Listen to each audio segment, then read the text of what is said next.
Hello, people of Our Lady Perpetual Help. This is your pastor with this week's installment of Flock Notes here from my office. And as I, excuse me, let me clear my throat here.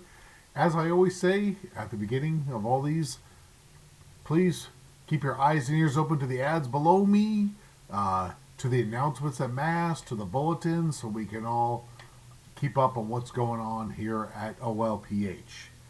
And so I just want to point out a couple of things because coming up soon is our rummage sale. So our rummage sale will be September 19th and 20th. So in just less than a month. And so donations can be dropped off the week of September 13th through the 18th from 9 to 5. And those of you who have participated in the rummage sale in the past know what a big event this is in just 2 short days that happens. The number of people that come, and so Mary Lowe is heading up the team of people for our rummage sale, and she's always looking for volunteers that can help out. So if you're willing to volunteer, look in the bulletin. Mary's information is in there to how to contact her, or maybe call the parish office, and we can take the note and pass it on to Mary.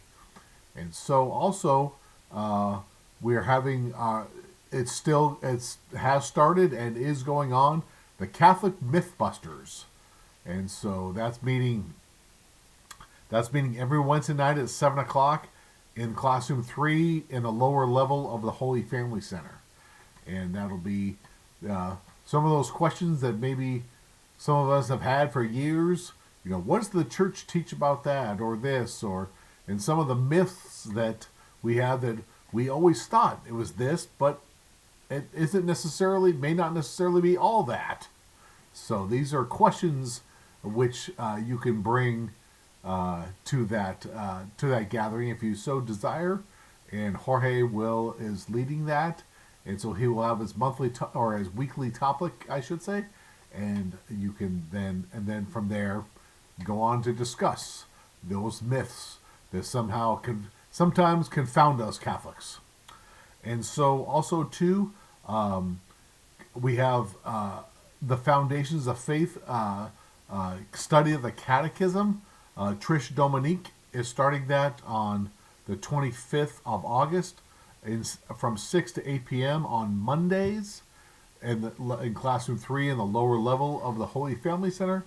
And so this is a wonderful study to dive a little deeper into the church than the foundations of our church.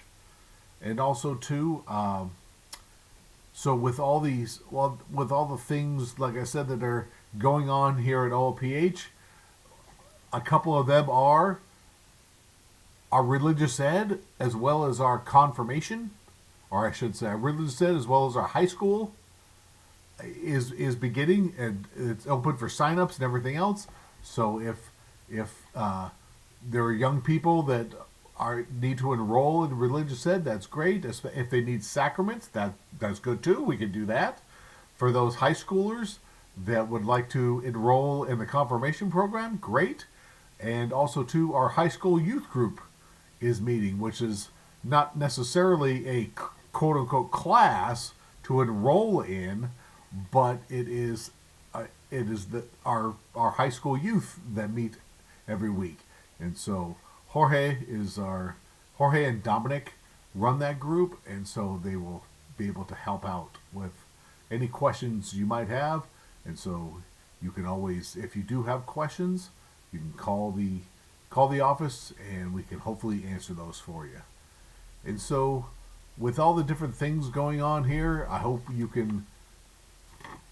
there's one that is useful and inspiring to you, and so you can plug into wherever you are being called to grow and to serve here at OLPH.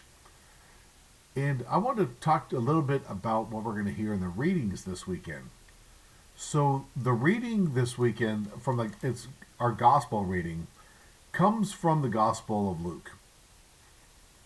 And this is also presented in the Gospel of Matthew as well, maybe using different words.